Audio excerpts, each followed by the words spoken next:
நான் வந்து இவளை கூட்டிட்டு போறேன்னு சொன்னல, அதுக்குள்ள உனக்கு என்ன அவசரம்? யார் கூட்டிட்டு வர சொன்னா? அது வந்து கோமதி, உன் விளக்கமெல்லாம் என்கிட்ட சொல்லிட்டு இருக்காத. உன்னை ஜெயிலர் மேடம் கூப்பிடுறாங்க, அவங்க கிட்ட போய் சொல்லு. ஏய் நீ வா.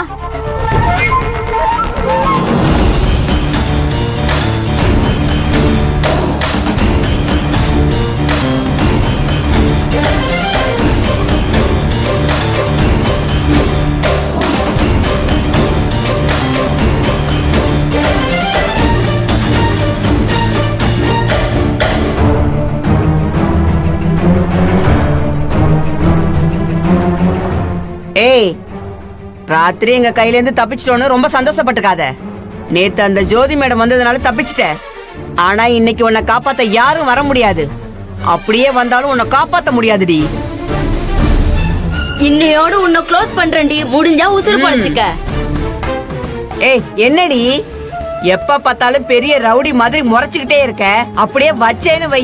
ஏய் இப்பெல்லாம் ஒன்னும் பிரச்சனையை வச்சுக்காத, அப்புறமா பாத்துக்கலாம். இப்ப இவளை பாக்குறதுக்கு இவ வக்கீலும் புருஷனும் வந்திருக்காங்க. இவளை சேதாரம் இல்லாம கூட்டிட்டு போயிட்டு அவங்க கிட்ட காமிச்சிட்டு கூட்டிட்டு வந்துடுறேன். அதுக்கப்புறம் உங்க இஷ்டம் போல வச்சு செய்யுங்க. போங்க. வாடி வா, போயிட்டு இங்க தானே வருவ, வந்ததுக்கு அப்புறம் உனக்கு இருக்கு. ஏய் என்னடி முறைச்சிட்டே நிக்கிற? வா.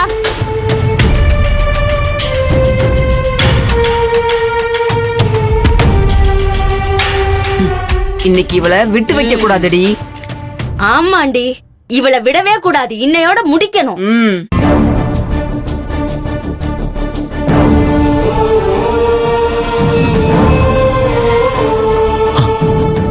ஆதிரே, 4 நிமிஷம் ஒன்ன காணாம நீ காணாம என் நாடி நரம்பு சுருங்கி போனேனே, நான் போனேனே. கண்ணிருந்தும் கபோதியானேனே, நான் ஆனேனே. உன்னை பார்த்த போது ஊமையா போனேனே, நான் போனேனே. அழாதீங்க. உன்னை நான் எப்படியா பார்க்கணும் ஆதிரே? உன்னை எப்படி எல்லாமா வச்சு பார்த்து சந்தோஷப்படணும்னு கனவு கண்டுட்டு இருந்தேனே. கடைசியில ஜெயில் கம்பிக்கு பின்னாடி உன்னை பாக்குற மாதிரி ஆயிடுச்சு. இதுக்கு யார நொந்துக்கிறது?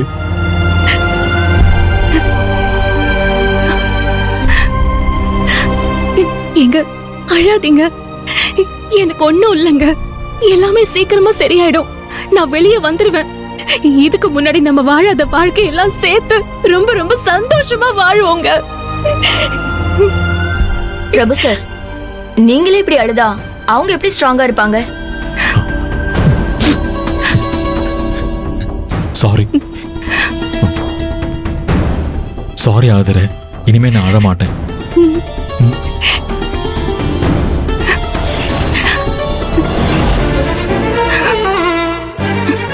ஆதிரே, என்ன ஆதிரே கழுத்துல செவந்த இருக்கு?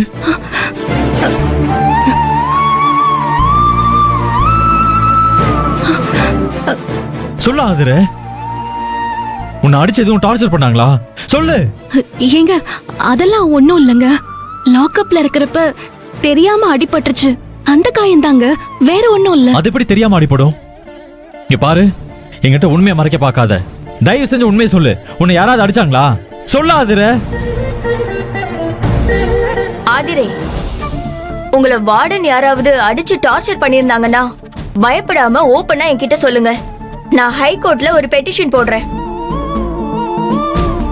என்ன ஆதிரே, நாங்க இவ்வளவு தூரம் கேட்டுட்டே இருக்கோம், நீ பேசாம இருந்தா என்ன அர்த்தம்? ஏங்க அந்த மாதிரிலாம் ஒண்ணும் இல்லைங்க. என்னை யாரும் அடிச்சு டார்ச்சர் எல்லாம் பண்ணல. நிஜமா தானே சொல்ற? ஆமாங்க. ஆதிரே, உன்னை எவ்வளவு சீக்கிரமா இங்க இருந்து ஜாமீன்ல வெளியில எடுக்கணுமோ அவ்வளவு சீக்கிரம் எடுத்து ஆகணும். கோர்ட்ல ஜாமீனுக்கு பெட்டிஷன் போடணும். உனக்கு ஜாமீன் கிடைக்கணும்னா நீ ஒரு முக்கியமான கேள்விக்கு இப்ப பதில் சொல்லி ஆகணும். ரஞ்சித் சார் இறக்கிறதுக்கு முன்னாடி 2 லட்சம் ரூபாய் பணம் அனுப்புனதா எவிடன்ஸ் இருக்குன்னு ஏசி கோர்ட்ல சொன்னான்ல, அது உண்மை இல்லைல்ல? ஆமா ஆதிரை, ஏசி சொன்னது போய். ரஞ்சித் உனக்கு பணம் அனுப்பலன்னு நாம ப்ரூவ் பண்ணணும். ஒருவேளை ரஞ்சித் உங்களுக்கு பணம் அனுப்பி இருந்தாருன்னா அந்த பணத்தை அவர் யாருக்காக எதுக்காக உனக்கு அனுப்புனாரு, நீ ஏன் அவர்கிட்ட பணம் வாங்கினேன்னு காரணத்தை கோர்ட்ல சொல்லணும். அப்பதான் உனக்கு ஜாமீன் கிடைக்கும். என்ன ஆதிர யோசிக்கிற? சொல்லு.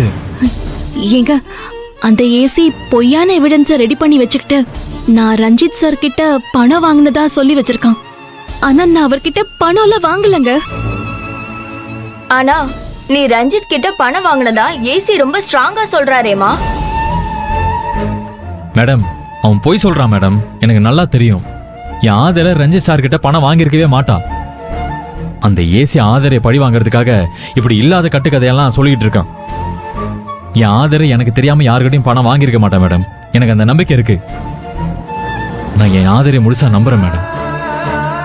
ஆதர, உனக்கு ஜாமீன் கிடைக்க விடாம பண்றதுக்காக அந்த ஏசி இப்படி கேவலமான பொய்ய சொல்லிட்டு இருக்கான். அவன் வெறும் வாயால சொன்னா பத்தாதுல்ல. ரஞ்சித் சார் உனக்கு பணம் அனுப்புனதுக்கு அவன் என்ன ஆதாரத்தை காட்டுறான்னு பாத்துருவோம். அது எப்படியும் பொய்யான ஆதாரமா தானே இருக்கும்.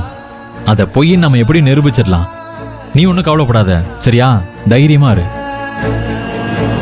ரஞ்சித் சார் கிட்ட பணமே வாங்காத உன் மேல அபாண்டமா இப்படி பழி போற அந்த ஏசிய நான் சும்மா விட மாட்டேன் ஆதிர.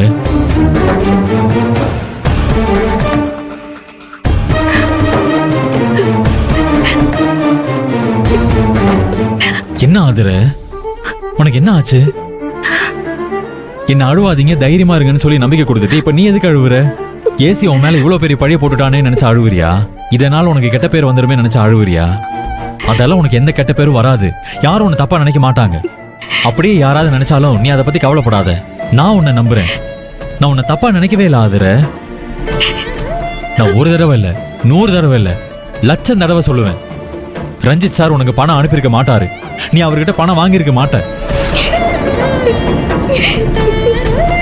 இல்ல இல்ல, ரஞ்சித் சார் இறக்கறதுக்கு முன்னாடி எனக்கு 2 லட்சம் ரூபாய் பணம் அனுப்புனாரு.